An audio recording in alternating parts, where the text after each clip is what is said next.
What's up, YouTube? This is episode 4 of SneakerHead TV, as well as the giveaway prize winner will be announced. I'm very, very surprised at the amount of submissions I got. I only got 2. One of them was my cousin, and the other one was somebody who's been supporting me for a while. My cousin actually got the answer wrong, so he's kind of disqualified. So the other one entry was Sleeper Sneakers. He submitted his entry, and you are the prize winner. So hit me up as soon as possible, and I'll try to mail out the prize to you as soon as next week. The prize again is this DVD set, 5 discs on the ESPN Classic 30 for 30, stories about different players in different sports.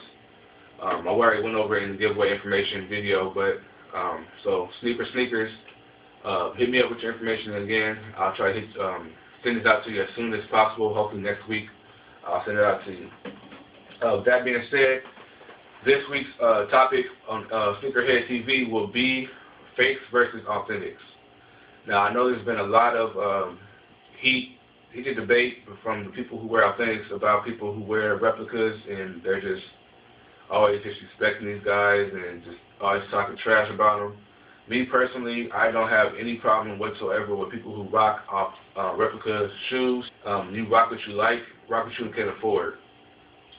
Me personally, I have rocked replicas in the past, and I still have a couple in my collection today. I actually have them on display right now. And I just want to get into a little discussion about it. These were one of my first pair of replicas that I own, and I still rock to this day. My all-time favorite sneaker has always been the Concord 11. I've been a fan of this shoe since the first time I seen it. I seen it in 2001. My high school basketball coach was actually wearing them, and I fell in love with the shoe back then. And I've been trying to find them everywhere since I actually seen them. And you know, just I always had a love for this shoe, but I always wanted them, and I could never find them in for an affordable price. So I went online to a website and bought them for about 80 bucks, and that's these here. You see purple hits there on the sole. Now these originally were white upper, but since I got the Concords, I actually dyed these black. As I said, I wanted to find them for an affordable price, and I actually did find a pair of 11 Concords, well, what I thought was to be Concords, on Craigslist for $120. I went and checked them out, and they're actually DMPs, and the guy had advertised them for a size 11, which is my size for the Jordan 11s, but I was just so busy making sure they're authentic, I didn't really check out the sizing tag, and when I tried to rock them a couple weeks later, I realized they're a size 11.5, so they're a little too big for me. So I trade them or sell them for a pair of Concords, and I was able to find these for trade. And I traded the guy for my DMPs and got these, and like I said, I paid $120 for them. So these actually retailed back in 2000 for $125, so I got them pretty much at retail price. So yeah, like I said, I always wanted a pair of Concord 11s, just could never find them at the time. So I wanted to order them off the website, and since then, since I actually got these, I went and got these dyes to be all black. And I do want a pair of Space Jams, just could never find them for an affordable price. Everybody wants like $400 for them. And me personally, my highest price I ever paid for a pair of shoes was $300.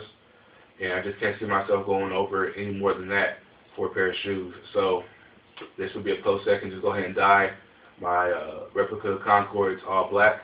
As you guys can see, it has a black Jumpman there. Let me get a closer look for you guys. The black Jumpman. The Jumpman Jordan patch has been all blacked out. The guy who dyed it didn't know what the Jordan looked like, so he just all blacked it out. The 2-3 in the back is not spaced out at all. The carbon fiber is not, it's plastic. It was black and silver, but I just painted it all black so to make it look more authentic.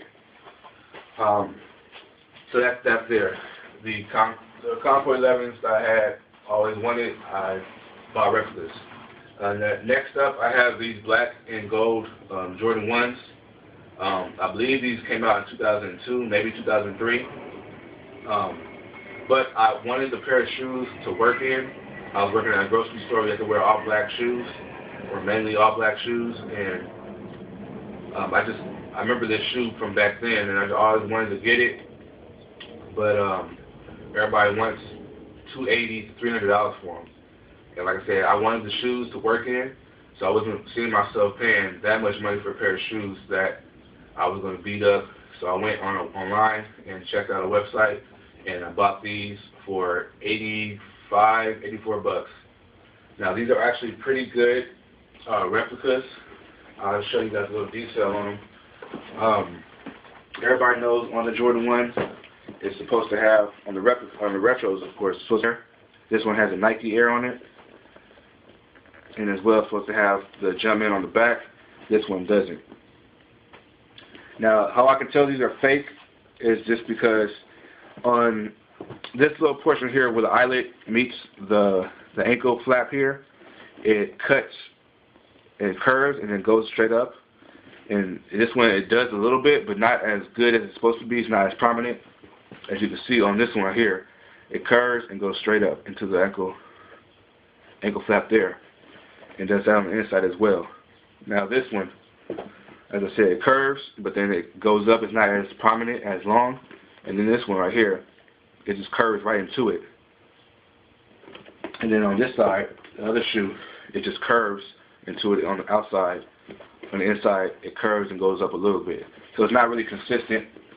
So that's how I can kind of tell these weren't the authentics. But, as I said, I got these to work in, and it does the job. It does. It lasts pretty long. Like I said, these are good quality replicas. I have these for about 4 or 5 years, and they hold up. That being said, I do want to speak on the people who always disrespect or go at the people who wear replicas. Everybody's situation is different. Everybody can't afford to pay $500 for Concords, $400 for Space Jams, $300 for the black and gold ones. The black and gold ones retail for what, $110, $120, and people want $280 for them, $300 for them. I can't see myself paying that, and I'm pretty sure a lot of people feel the same way. They can't see themselves paying these outrageous prices for shoes that they're going to wear and beat up anyway.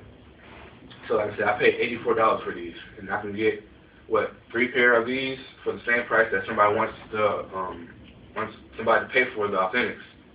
I just can't see myself paying that much money for a pair of shoes. So a lot of people feel the same way, where they can't afford or they can't find a pair of shoes that they want, and they have a passion for it. A sneakerhead to me is somebody who has passion for shoes or a love for shoes and has a memory attached to a particular shoe that they like and they really want to have in their collection. But just because you can't afford it doesn't mean you shouldn't be able to get it. So there's other options besides just being asked out and you can't get your shoe. You can go and buy replicas. So that, I respect that. I support people who like what they like and buy what they like. So don't be discouraged to buy replicas because it's not from the same manufacturer or distributor who makes the authentics. It's not the exact same shoe, but it's very, very similar, and it can be in your collection just for the low price, like less than $100. So with that being said, everybody who's always giving people grief and hating on them and thumbsing people down and all that, just all the negative energy that people put into people who wear replicas, I think that needs to stop. I know it's not going to, but that's just my take on it. So if you guys have any opinions or any input on that, please comment below. If you guys want to leave any new topics to talk about next week for the next couple episodes on SneakerHead TV, please leave a comment below. Again, to Sleeper Sneakers, please hit me up with your information as soon as possible so I can try to send you your prize for the giveaway as soon as next week. You guys stay tuned to the channel. I actually have sent a money order to somebody earlier this week, and I should be getting a shoe in that is very, very monumental in my collection that I've been wanting for a while. I should be getting that next week, so stay tuned to the channel. A new pickup for you guys. I appreciate you guys, all the new subscribers. Thank you for subscribing to the channel. Everybody who leaves comments, I appreciate you. I'm continuing to do the SneakerHead TV because it's getting a good response, and I think it's positive, something for the sneaker community to have. So you guys, please stay tuned to the channel. Other than that, you guys have a good one. Peace.